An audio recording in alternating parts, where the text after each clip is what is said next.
Hello, my lovelies, it's Josie here. I'm going to be doing a TBR today. So there are two readathons that are happening, and I've been debating and trying to choose which one to do, and frankly, I want to do both. So I'm going to do both. They are both running at the same time, and I've looked at all the prompts, and I've got books that cover. Sometimes they cross-cover the prompts, and sometimes I've got individual books for individual prompts, but basically I'm going to attempt to read all of these books in the next sort of 7 days. And the two readathons that I'm talking about is Witchathon, and the other one is Sbooktober. So I have dressed as this is my kind of gypsy, kind of witchy fortune teller look. I've got my bangles, that might irritate you.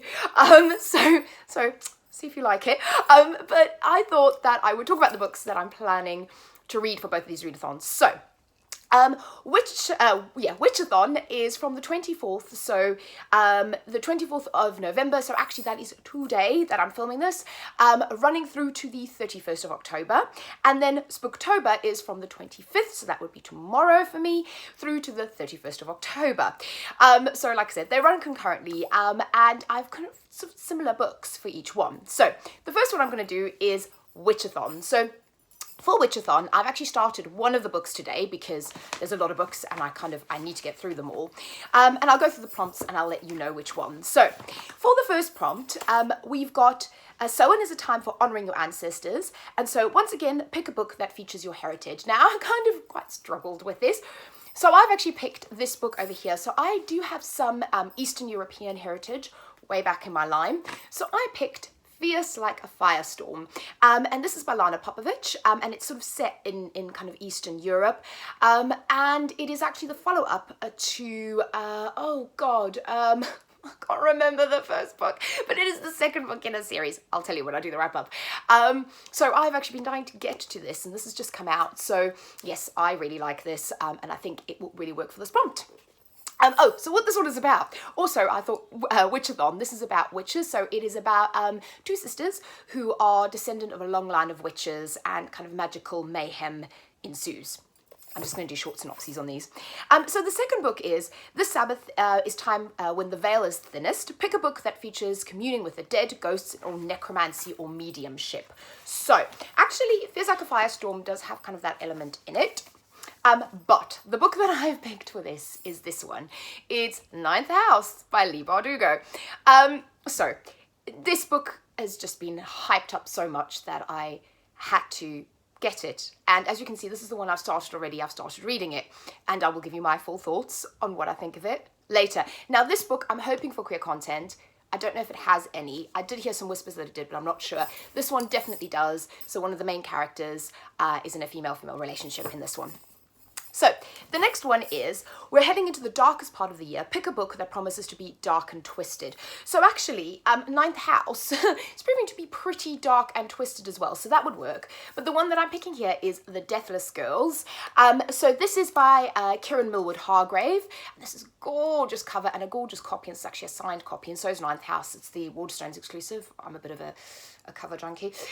So this one is basically about the women in the Dracula story, so it's kind of from their point of view. So I think this will be really interesting and kind of dark and twistedy, and certainly the cover looks quite dark, and I do like that. Then the next one is Witches Often Make Offerings to Spirit Guides or Gods. Pick a book that involves a pantheon of deities, and I'm going to pick Feels Like a Firestorm again, because this involves kind of gods and deities in the storyline. And then I may as well keep that there, because the fifth prompt is Dancing Around the Bonfire That is a Samhain Tradition. Pick a book that has fire on the cover, and this has actually got the word fire, but also has a little goblet of fire at the bottom, so that works for that as well. And then the last prompt is to actually dress up, so that's, you can put it on Instagram, so dress up. And then you also have Read the Group Book, which is Gideon the Ninth. Now, I've already read Gideon the Ninth, so yes, I'm ahead there. I loved it. 5-star read. I have a full review on it. If you want to hear my thoughts on Gideon the Ninth, please go to review. It's amazing. So that's Witchathon. Then the next one is Sbooktober. So the prompts for this one are Sunflower Field, a book with a flower on the cover. Now, I have picked, so Fierce Like a Firestorm would work, The Deathless Girls would also work, but the one that I'm kind of picking for this prompt is this one over here, The Beautiful by Renee Ahdieh. Again, this book, it's sort of been hyped as kind of the vampire renaissance book, and because I am obsessed with vampires, I love them, always have, witches and vampires are my thing, and I have to read a book that's been billed as the kind of reinvigoration of the whole vampire genre. It sounds really good. It's set in New Orleans, I believe at the turn of the century, so the early 1900s or the late 1800s. Anything in New Orleans I love, and it's supposed to be diverse as well, and just yeah, kind of a bit creepy and spooky and perfect for the season. Also, for Spooktober, this is the group book, so I'm definitely going to get to read this one. Then the next one is Hayride, a book with a journey or quest, and for that, Fierce Like a Firestorm works as well. The main characters have to go kind of on a journey. One of them goes on a journey to the underworld, and yeah, I think it works for that prompt. Then the next one is Haunted House, just to read a spooky book.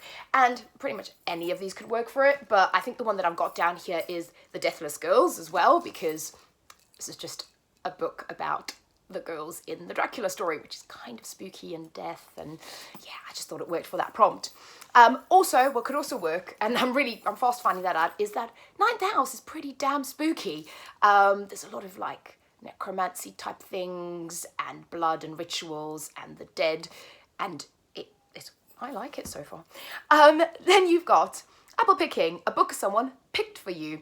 So actually for this, I'm gonna pick The Beautiful, because this was one that was picked for me in the sense that I kept hearing people say, you know, if you like vampire fiction, you must read this. This is a new vampire novel. So in a sense, that way it was picked for me. I'm loosely interpreting these things.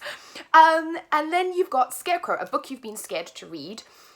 The Deathless Girls is actually one because there's a lot of hype around this book, and I'm hyping myself up for this book. So it's one that, you know, when you just think, there's so much hype about it, I'm actually scared to read it. The other one is this one, The Ninth House by Lee Bardugo. Again, there's a lot of hype around this book, so it kind of scares me when there's a lot of hype. And then this gorgeous, gorgeous, gorgeous book over here, Dark Dawn by J. Kristoff. I've read Nevernight and God's Grave, both 5-star reads.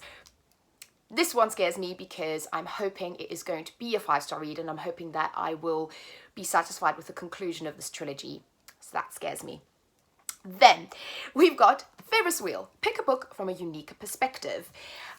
So I wasn't sure on this one, if I'm totally honest, but Dark Dawn could work because you get the perspectives of sort of like the kind of the demons, so you'll hear the voice of Mr. Kindly, and kind of the demon shadows, so that I think is unique. Also what I think about that's unique about this is that you get those like little postscripts that J. Kristoff puts in, a little notes section, and that's a kind of unique voice and a unique perspective.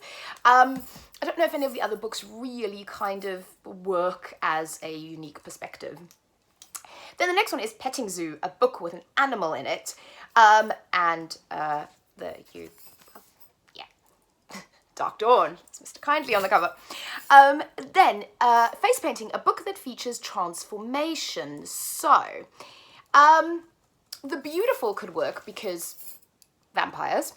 And then Fierce Like a Firestorm could work as well because there's a lot of magic involved here and sort of transformative type scenarios. And actually, I'm fast learning that Ninth House could work for that as well because you have a house in there that is essentially like a shape-shifting house. So that works for transformations as well. And then the last one is Bobbing for Apples, a book that features water. And for that, water, Dark Dawn. There is, so Mia kind of gets together with a band of, or she escapes on a ship, pirate ship, so the water is heavily featured in that journey that they're taking in there. And then the last one's actually pie eating contest is to devour a book in 24 hours. I was actually thinking, oh God, I'm never going to get all these books read, but I was actually thinking A Dream So Dark is another one that I really want to read. And because this is YA, I should be able to read this quicker. Orpheus Like a Firestorm is quite a thin book, so I might be able to devour that in 24 hours. And then actually the last one is read a book while being warm and cozy. Well, any of these could work. And you know, I've got my candles up and yeah, I'll be warm and cozy. So that's it for now. Thank you so much. I'll let you know which of these books I actually get through, what my thoughts are on them, and let me know if you're taking part in the readathons and what you are planning to read. And thank you so much to the hosts for both readathons because they provided me with lots of prompts to read some amazing books. And I'll see you all again soon.